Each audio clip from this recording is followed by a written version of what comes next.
Hello again, and welcome to Foreplay Radio Sex Therapy. I'm your host, certified sex therapist Laurie Watson, author of Wanting Sex Again, and blogger at Psychology Today and WebMD. And I have with me Dr. Adam Matthews, my co-host, who's a couples therapist, psychotherapist, and president of NCAMFT. Foreplay is dedicated to helping couples keep it hot. Thanks for listening. Now on to today's topic. Today's episode is sponsored by Lube. It's a silicone-based lubricant, and I love silicone-based products because they really last, feel great, they don't interfere with latex, and they're great for sensitive skin. Yeah, it is great stuff, and not just for sex, it's great for massages, can protect against chafing. Check out all its uses at uberlube.com, uberlube.com. On to the show. Okay, so today we're going to talk about when does sex end? Right. And this, to me, kind of hinges on one thing. What's that? And that is how you define sex, right? True. Because True. there's a recent study where they polled 480 people from ages 18 to 92, which is a huge age range, right? And they could not get people to agree on what exactly sex was, right? Mm-hmm. And there was not a consensual definition across gender, across age, orientation, anything. Like they did not agree on exactly what sex was. Some people defined it as just oral. Some people defined it as intercourse. Some people defined it in other ways. Like there's not a consensus. And so when you tell me what you think about this, but if you can't define what it is, I don't know that you know exactly when it ends, right? Yeah. So how would you define sex, Laurie? Oh gosh. I mean, I think that traditionally, probably what I hear is that both people reach an orgasm. That's sex. Mm-hmm. But really, sex is broader than that. And, it could be holding hands and touching and caressing and, even getting turned on. I mean, that could be sex, and that could be really pleasurable and enjoyable and very sexual. But people sometimes feel like, okay, we didn't have sex. It's like, well, yeah, we did. I mean, is it sex or is it a part of sex for you? For me personally. Well, in your definition, in your mind. In my mind. In your mind. In my therapeutic mind, it is sex. Okay. To be having, all of this kind of caressing and fun and arousal. That's sex. Mm. I think people should define it a little more broadly so that they, think of themselves as more successful. We are having a lot of sex. We are doing sexual things, and we're having a good sexual relationship, right? It shouldn't be defined by an act or something. It should be defined by the arc of their sexual behaviors. Right. So it's more comprehensive and holistic when you begin to think about it in that way. Yeah, I think so. And, you were talking about how people came to this idea that orgasm was what defined sex. Right. For me, it seems to start with the research that Masters and Johnson did. They were sex researchers, some of the more prominent ones, starting in the 50s, continuing through the 90s. And they really started to define sex as far as these phases, right? Mm-hmm. And right. They became a married couple at some point. Yeah. Yeah, not originally, but eventually. And I know that from the TV show. From the TV show. Yeah, Masters of Sex, right? Isn't that they have their whole TV show about them? Yeah. But the phases that they defined were really kind of a step-by-step process because they're really trying to break sex down. And so it's really a linear process of excitement, plateau, orgasm, and then resolution. And it's really a physiological model of sex that has I think they maybe added desire at some point. Right, desire that usually the first phase. Right. With Masters and Johnson's. Yeah. And so but they still are defining that as physiological, as having a start point, having an end point, which means that's how it seeped into the national consciousness. That's kind of how we began to think about sex. And so it kind of defined it as having a start point and an end point. Mm-hmm. And I kind of wonder if it wasn't defined that way because Masters was male. And, that was the way he experienced sex. It was an event. Right. So, potentially there was some influence from that as well, that it was, an isolated event versus women, I think, often define sex a little differently. Right. I mean, Rosemary Bassin is another sex researcher who is more modern, and her research showed that women need the influence of connection to feel sex. to feel sexual, to feel arousal, and to have desire for their partner. And that was new, and that was not something that Masters and Johnson's really studied or focused on. Right. And I think even we take bits and pieces of things a lot of times that kind of pop up culturally, right? And we don't have a full understanding of them. And we've talked about before that because it is Masters and Johnson was more of a male-based model, I think one of the things that happened is that sex for men becomes all about the orgasm, right? Not just his orgasm, but her orgasm as well. And so that is the culmination. So I don't even think men typically think about resolution to sex, and they definitely don't think about it in terms of Rosemary Bassin's model of sex, because it's this kind of idea that orgasm is the end-all, be-all, and it is when sex ends. Sex ends in orgasm. Right. And I think that oftentimes the complaint that I have in the room is that sex can end with his orgasm. And he feels like it's a little mysterious because most men believe that her orgasm is going to happen during sexual intercourse. He thinks, okay, when I'm done, I think she came. I think it was good for her. I don't know. But oftentimes it's over. He doesn't necessarily keep stimulating her or bring her to orgasm. And frequently women are acculturated to this, that they too believe sex ends when he's done. Well, but even though, Laurie, too, and they failed if they didn't climax. Right. And even when men begin to address that misnomer, then they begin to do things that help their partner orgasm, right? And the trap, though, is that's the end of sex, right? I mean, the trap is even if they begin to make the moves and shift their mind away from that myth that it's just all about his orgasm, the danger then is, right, that they still think of sex as ending with orgasm, whether it's his, hers, or both of theirs together. Right. And I think that can be dangerous. It can be dangerous, and it can be dangerous. I mean, ironically, they could be listening to the podcast and then be insistent that she have an orgasm, and she may feel it is sexual even without an orgasm, that particular event. And then it starts to be pressured. Like the whole thing starts to be pressured. We got to have an orgasm, or you got to have an orgasm, or you got to have an orgasm. And, I think this is one of the issues with premature ejaculation or ED. I mean, oftentimes the man pulls away thinking, I didn't perform. I didn't do the thing that is sexual. I didn't have sex. Versus, she may be very happy with touching and her climaxing and him not, or just having a really sexually intimate, exchange. For her, that's like, and it could. What we want it to do is we want it to count for both of them. Right. That is sex. Right. It is. Even when they both agree that it's a mutually satisfying sexual experience, if they define that as the end of sex, then they are going to stop doing the things that are going to lead to the next good sexual experience. Right, because research shows that actually that resolution phase, there's something that is very important to make sex satisfying. Right. So let's come back and talk about that, about what that is after the break. Great. Thank you so much to all our Patreon supporters, right? Yeah. Patreon is a platform where you can directly support things that you love. We really want to expand the resources that we can be able to provide to you as our listeners. If, our work touches you and our work helps you, we would be so grateful for your support. Just go to our website, foreplayrst.com, and there you can find a way to support us, and you can see our episodes and our blogs. And thank you so much, guys. Speaking with certified sex therapist Laurie Watson from Awakening Center for Couples and Intimacy. Laurie, what is an intensive? So an intensive is 12 to 14 hours of therapy all in one weekend. And it's a way to really make fast progress compared to weekly therapy. I mean, there's just so much more you can get done when you have a chunk of time. Overcome the challenges in your relationship and your sex life. Learn more about intensives and Awakening Center's other services at awakenloveandsex.com.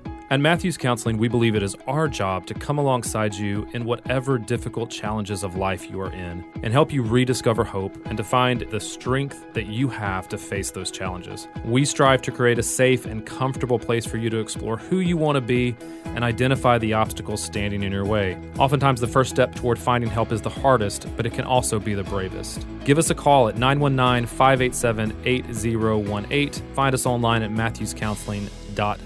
We look forward to working with you. Today we are sponsored by Lube. Lube, a high-grade silicone that stays on the surface of the skin. It's long-lasting, so great to prevent chafing and friction. It's also lightweight and non-greasy, so people actually want it on their bodies. Lube is used by athletes, doctors, and yes, even in hair salons for hairstyling. And Adam, do you do a lot of hairstyling? All the time, every single day, sure. On multiple people. Right? It's my jam. But there is silicone in many conditioners, so it makes sense. And it has vitamin E, which has a nice moisturizing effect. Right. And we only promote items that we have tried and we feel passionate about. And Lube is one of them. It really is high class, a good product. Follow us on Instagram at Foreplay Radio Sex Therapy and be entered to win a free sample box of Lube. They have this cool travel package, to take with you on your summer vacation this year.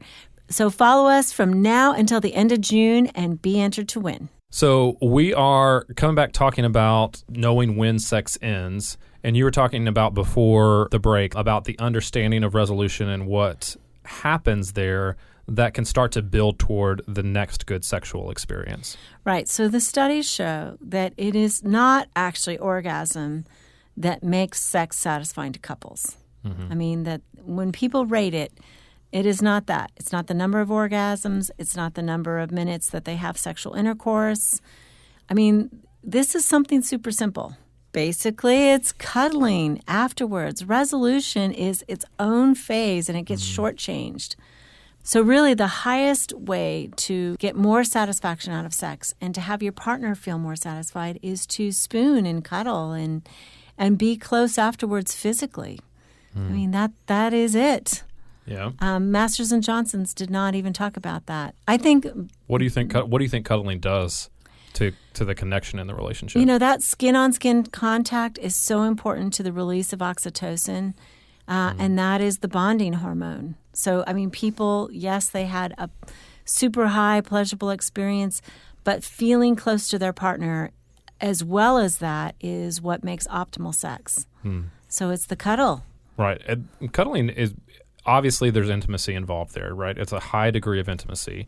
That skin on skin is, that's the closest you can get to somebody. Mm-hmm. I think what it also does is there's a level of acceptance in cuddling that whatever happened in that sexual experience that we just had, or however we defined it as being successful, or whatever, any of the problems that happened that came up during that experience, cuddling is just acceptance of the other person. Right. And I think that just makes whatever happened safe. It made it safe to fail. It made it safe to succeed. It made it safe to be vulnerable in that experience. And I think that really kind of boost the ability to trust the next sexual experience, to be more vulnerable in the next time, to accept whatever happens, whatever failure comes up. Melty. Cuddling is melty. You melt together after sex in this, I get you. Really soft, sweet way. For some reason, I'm also thinking about butter now. Melty, soft, sweet. I need some toast and some butter, or I'm just hungry. Yeah, either that. Right. No, I think that this sense of the post-sex connection, the post-intercourse connection, really is something that you can end sex well. And I mean, I know so many people who say, I'd rather roll over and go to sleep or get up and have a beer and a pizza. But they're missing out on something that is highly important in our sexual experience. We're trying to teach you out there, right? Yeah. How to have sex that is deeply satisfying as well as very exciting and aids in your relational, connection. And this is it. Was there any, in that study you saw, is there any time length of how long cuddling should last after Are you sex. asking for yourself, Adam? Like, how long do I have to do this? Yes. You're not a cuddler? I'm not a long cuddler. I'm good with cuddling for a little while. But the length, especially right before I'm going to go to sleep, I can't go to sleep cuddling. I can't. I had a friend we were recently talking about this, and apparently him and his wife sleep like she sleeps right on top of him. Yeah. Which just like basically she uses him as a body pillow. Right. And so I was like, I don't understand that. I could never ever sleep that way. I get way too hot. Way too hot. Yeah. So, not in the good way. Yeah. So I want a good amount of cuddling. Right. But I want it to, it has to have an endpoint. Yeah. Before we go to sleep. Frankly, I'm kind of with you on that. I can't go to sleep that way. So we're recommending cuddling, but we're not. No, we're recommending cuddling after you've had sex. Yeah. After and this is, even listen to my language. I'm screwing it up just because of my language. After you've cuddling had sex. Is sex. It's part of sex. Cuddling is part of sex. And we know that it extends the sexual experience in a way that gives us an opportunity to bond. And I like that debrief. Just the few minutes of cuddling. I think just a few minutes would be wonderful. Yeah. Just hold each other, laugh, talk, enjoy that moment. That's cool. Yeah. I think the other thing that's important as well is what happens after the cuddle, right? And because I think Rosemary Bassin's, when we talked about her circular model, right? There is a sense that the cycle of sex doesn't end even after you go to sleep, right? And it's that the cuddling, I think, begins a move back toward each other for that next sexual experience. So it's just a coming back together. It's a continual connection. So anything you do, that desire phase, right, if it starts all over again almost immediately, right? And I think that's what that cuddling starts to pick up on. It's a continual phase. And then the moves toward each other beginning the next morning start the cycle all over again. And so if you get up the next morning and you ignore your spouse, right, or you ignore your partner after you've had sex, that's disconnecting, right? Right. This is the old sex begins in the kitchen, or it starts all over again, basically. Right. Sex is about our emotional connection, by and large, from the post-sex, the post-intercourse, cuddle, right into the warmth that we offer our partner the next day, the sense of closeness, or just the wink and that was great, and I love you, and so glad we did that last night, and all of that adds to a feeling of sexual connection and the desire. Like, I think especially for women, especially if you're married to a female sexual distancer, they want to know that they made you happy. Right. So instead of conveying, well, that wasn't everything, or we need to, do something else next time, or any kind of direction, communicate, that was wonderful. Yeah. And period. Right. And I hear what you're saying about women, and I think we talk about that a lot, but I also think it's important for men as well, right? I mean, I think the ability to feel desired, right. To feel you were wanted, hot, you were big, you were great. Right. Is commenting on that performance. But I think it's also lasts throughout the day. I can't tell you how many men I've had lately that want not the connection for it, that they feel like they try to make that connection throughout the day, through a text, through a phone call, and they feel like it's rebuffed, right? And so I think that there is the story that women may play out for themselves, may be more complicated than for men. As far, not complicated in a bad way, just more. Okay, explain that to me. More complex. I'm just a woman. Explain that. I don't want to mansplain to you, Laurie. So I want to be careful. You know more about that than I do. No, but you're saying something important, and I just want you to keep talking about it a little bit. Well, like the idea that men want to feel desired and wanted. Right. Yes. There are things that their female partners do and feel like they did that. a good job. Yes. And that they made her happy. Yes. All right. Men don't want to have sex with somebody, especially in partnerships, that they don't feel like wants to have sex with them. No kidding. And so being able to communicate, that was really enjoyable. I appreciated that. I appreciate if they're going to cuddle and they're not a natural cuddler, that she appreciated that effort that he might make, or even things like, you're such a hard worker for our family, right? I really appreciate how hard you're working, or just recognizing of that effort that men are putting in. I think starts the connection, starts the desire for the next sexual experience, and feels like that men are not. It's going to increase the ability for men to initiate, right? If you're in a relationship where the man is more the initiator than the female, like, it's going to increase his confidence in initiating because he feels more desired. He's not going to mind as initiating as much because he's going to feel those efforts coming back toward him. Yeah, and I would encourage the women listening to be a little more graphic sexually.